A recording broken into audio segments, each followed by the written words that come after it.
আজকের বিশেষ বিশেষ সংবাদ।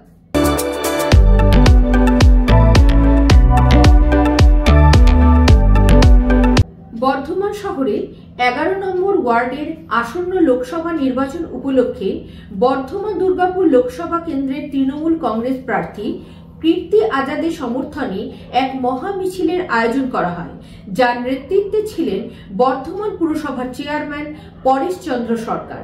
তার সঙ্গে ছিলেন বর্ধমান পুরসভার প্রাক্তন কাউন্সিলর গৌরী শঙ্কর ভট্টাচার্য সহ তৃণমূলের অন্যান্য নেতৃত্ব। এই দিনে এই বর্ণাঢ্য মিছিলে ওয়ার্ডের মহিলাদের অংশগ্রহণ ছিল স্বতঃস্ফূর্ত। তেরঙ্গা বেলুন হাতে তৃণমূল কংগ্রেসের সমর্থকরা মিছিলে পা মেলান। এই দিন এই মহা মিছিলের প্রারম্ভে পরেশচন্দ্র সরকার বলেন, আমরা 11 নম্বর ওয়ার্ডে তৃণমূল কংগ্রেসের পক্ষ থেকে এই মিছিলের আয়োজন করেছি। আমরা এই মিছিল থেকে আমাদের দলের প্রার্থী কীর্তি আজাদকে ভোট দেওয়ার আহ্বান জানাচ্ছি। তিনি বলেন, আগামী 13ই মে এখানে নির্বাচন অনুষ্ঠিত হবে। এই নির্বাচনের মূল লক্ষ্য হলো গণতান্ত্রিক সুরক্ষিত রাখা এবং দেশের ধর্মনিরপেক্ষ চরিত্রকে বজায় রাখা। আর এই কাজটা আমাদের রাজ্যের মুখ্যমন্ত্রী মমতা বন্দ্যোপাধ্যায়ের নেতৃত্বে করছি। আমরা সাধারণ মানুষের কাছে আবেদন জানাচ্ছি, তারা যেন তৃণমূল কংগ্রেস প্রার্থীকে ভোট দিয়ে তাকে জয়যুক্ত করেন এবং দেশের গণতান্ত্রিক পরিকাঠামোকে সুরক্ষিত রাখতে সাহায্য করেন। 11 নম্বর ওয়ার্ডের সমস্ত মা ভাই বোন আজকে যারা তাকে সমর্থন জানিয়ে এই পদযাত্রায় সামিল হতে এসেছেন, প্রত্যেককেই শুভেচ্ছা ধন্যবাদ জানাই। আমি আশা করব আজকের এই পদযাত্রা হবে সুশৃঙ্খল। এলাকার মানুষের কাছে আমাদের আবেদন এবং আর্তি গণতন্ত্রকে রক্ষার জন্য আপনার এলাকার সতত উন্নয়নের জন্য মানুষের প্রতি মানুষের যে কর্তব্য, জাতি ধর্ম নির্বিশেষে সকলের জন্য আমরা যেন পাশে দাঁড়িয়ে মানুষের পরিষেবা দিতে পারি, সেই লক্ষ্যে আজকের এই পদযাত্রা।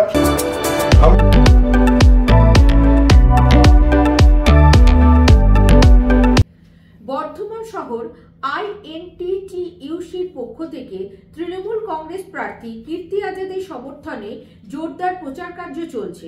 শহরের বিভিন্ন ওয়ার্ডে INTTUCর পক্ষ থেকে দেয়াল লিখনের মাধ্যমে বর্ধমান দুর্গাপুর লোকসভা কেন্দ্রের তৃণমূল প্রার্থী কীর্তি আজাদকে ভোট দেয়া আহ্বান জানানো হচ্ছে। এর পাশাপাশি বিভিন্ন টোটোর পেছনে ফেস্টুন লাগিয়ে কীর্তি আজাদের সমর্থনে প্রচার কার্য চলছে। এই প্রসঙ্গে বর্ধমান শহর INTTUCর সভাপতি প্রসেনজিৎ কুণ্ডু বলেন, দলীয় নেতৃত্বের নির্দেশে এবং আমাদের সংগঠনের জেলা সভাপতি সন্দীপ বসুর নির্দেশ মেনে আমরা কীর্তি আজাদের সমর্থনে প্রচার কার্য জারি রাখছি। বিভিন্ন টোটোর পেছনে ফেস্টুনের মাধ্যমে কীর্তি আজাদকে ভোট দেওয়ার বার্তা দেওয়া হচ্ছে। টোটোগুলোর তৃণমূলের পতাকা টাঙানো হয়েছে। প্রসেনজিৎ বলেন, আমাদের এই প্রচার 13ই মে ভোটের নির্দিষ্ট সময় পর্যন্ত ধারাবাহিকভাবে চলবে।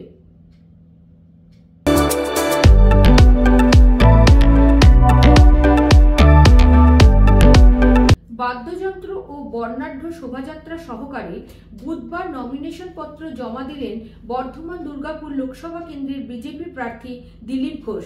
এদিন মেহেদিবাগান জোড়ামন্দির এলাকা থেকে শোভাযাত্রা বার হয়। শোভাযাত্রায় অংশ নেন দিলীপ ঘোষ ছাড়াও বিজেপি রাজ্য নেতৃত্ব তথা প্রাক্তন রাজ্য সভাপতি রাহুল সিনহা, দলের রাজ্য নেতা সন্দীপ নন্দী, বিধায়ক লক্ষণ ঘড়ুই, বর্ধমান সাংগঠনিক জেলা বিজেপি সভাপতি অভিজিৎ তা প্রমুখ। এই শোভাযাত্রা থেকে এদিন জয় শ্রীরাম ধ্বনি দেওয়া হয়। জেলা প্রশাসনিক ভবনে পৌঁছে পূর্ব বর্ধমান জেলার জেলাশাসক রাধিকা আয়ারের হাতে নমিনেশন পত্র তুলে দেন দিলীপ ঘোষ। পরে সাংবাদিকদের প্রশ্নের উত্তরে দিলীপ ঘোষ বলেন, এদিন হাজার হাজার মানুষ এই নমিনেশন পত্র জমা দিতে আসার সময় শোভাযাত্রায় অংশ নেন। রাস্তার দুধারে ভিড় করে দাঁড়িয়েছিলেন বহু মানুষ। বহুতল বাড়ির বারান্দা থেকেও বহু মানুষ তাকে দেখে হাত নাড়ে। মানুষের এই প্রবল উৎসাহ দেখে বোঝা যায় এখানকার মানুষ কি চাইছে। দিলীপ ঘোষ বলেন, এই লোকসভা কেন্দ্রের মানুষরা তাদের সঙ্গে আছেন। এদিন সাধারণ মানুষের কাছ থেকে তিনি যে স্বতঃস্ফূর্ত সাড়া পেয়েছেন তা চোখে পড়ার মতন। তিনি বলেন, বিজেপি সারা দেশে 370-এর বেশি আসন পাবে। রাহুল সিনহা বলেন, বিজেপির জয় সুনিশ্চিত। 2019 সালের লোকসভা নির্বাচনে এই লোকসভা কেন্দ্রে কয়েক হাজার ভোটে বিজেপি প্রার্থী জয়লাভ করেছিলেন। এবার সেই মার্জিন বহুগুণ বেড়ে যাবে। লক্ষাধিক ভোটে বিজেপি প্রার্থী দিলীপ ঘোষ এখানে জয়লাভ করবে। যেখানে আজ মানুষ পথে নেমে এসে সাড়া দিয়েছে, তার থেকে বোঝা যাচ্ছে ভোটের বক্সে এখানকার মানুষ কি রায় দেবেন। আমরা অবশ্যই আশাবাদী রয়েছি।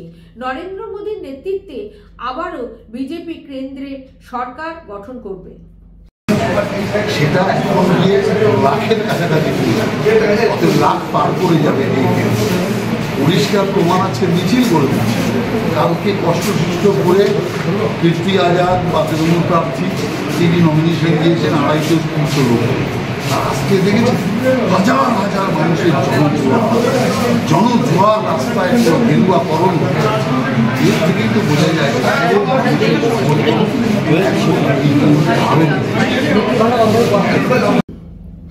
বর্ধমান দুর্গাপুর লোকসভা কেন্দ্রের বিজেপি প্রার্থী দিলীপ ঘোষ তার মনোনয়নপত্র জমা দেওয়ার পর বিজেপি জেলা কার্যালয়ে সাংবাদিকদের সঙ্গে মিলিত হন। এদিন সাংবাদিকদের বিভিন্ন প্রশ্নের উত্তরে দিলীপ ঘোষ বলেন, আজ এখানে যেভাবে বিজেপি কর্মী সমর্থকরা পথে নেমে আমার সঙ্গে নমিনেশন পত্র জমা দেওয়ার জন্য এসেছেন, সেখান থেকেই বোঝা যাচ্ছে আমাদের জয় সুনিশ্চিত। দিলীপ বাবু বলেন, আমি এর আগে মেদিনীপুরের সাংসদ ছিলাম। বর্তমানে সাংসদ হওয়ার জন্য বর্ধমান দুর্গাপুর লোকসভা কেন্দ্রের প্রতিদ্বন্দ্বিতা করছি। এর মধ্যে কোনো অন্যায় বা ভুল নেই। আমাদের রাজ্যের মুখ্যমন্ত্রীও তো গত বিধানসভায় নির্বাচনে নন্দীগ্রামে লড়াই করতে গেছিলেন। সেখান থেকে শিক্ষা নিয়ে তিনি ফিরে এসেছেন। মেদিনীপুর জেলায় মানুষ তাকে ভোটে পরাজিত করেছে, আর সেখানেই উনি যাকে লোকসভা নির্বাচনে প্রার্থী করেছেন তাকে তো ভগলপুর থেকে নিয়ে এসেছে। তাহলে আমি মেদিনীপুর থেকে এখানে এসে প্রতিদ্বন্দ্বিতা করলে সমস্যাটা কোথায়? আসলে ভোটে পরাজয় নিশ্চিত জেনে তৃণমূল উল্টোপাল্টা বকছে। দিলীপ ঘোষ বলেন, ভোটে জিতলে তার প্রধান লক্ষ্য হবে স্থানীয় বিভিন্ন সমস্যার উপর নজর দেওয়া। যেমন বর্ধমান শহরের রাস্তাঘাট অত্যন্ত খারাপ। শহরের ভেতর দুটি প্রধান সড়ক পথ ছাড়া বাকি যে কোনো রাস্তা। দিলীপ বাবু বর্ধমান শহরের ভেতর দিয়ে বাস চলাচলের বিষয়েও আলোকপাত করেন। তিনি বলেন, শহরের ভেতর দিয়ে বাস চলাচল করলে সাধারণ মানুষের অনেক সমস্যার সমাধান হবে, এটা প্রয়োজন। তিনি আরও বলেন, এছাড়া বিভিন্ন শিল্পে পুনরায় অর্থ নিয়োগ করছে কেন্দ্রীয় সরকার। ডিএসপির জন্য 20,000 কোটি টাকা বরাদ্দ করা হয়েছে। এর ফলে মানুষের কর্মসংস্থান বাড়বে।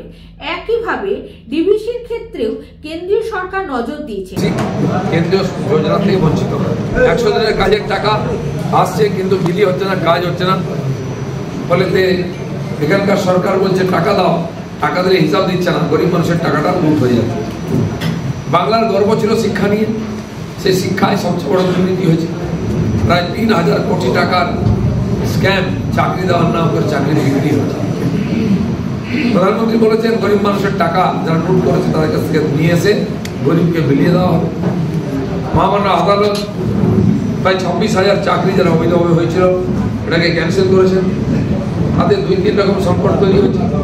যারা চাকরি করছিলেন, কেন্দ্রীয় সরকারের এই দুটি সংস্থা যথেষ্ট আশার আলো দেখিয়েছেন।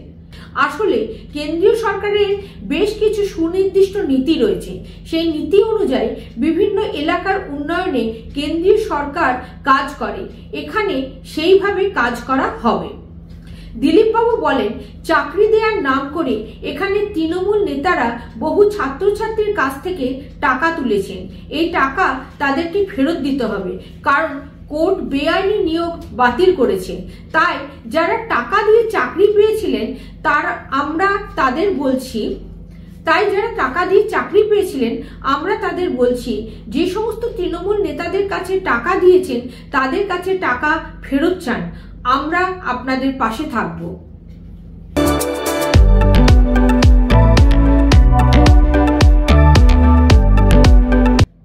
আজকের সংবাদ এই পর্যন্ত। ভালো থাকুন, সঙ্গে থাকুন। নমস্কার।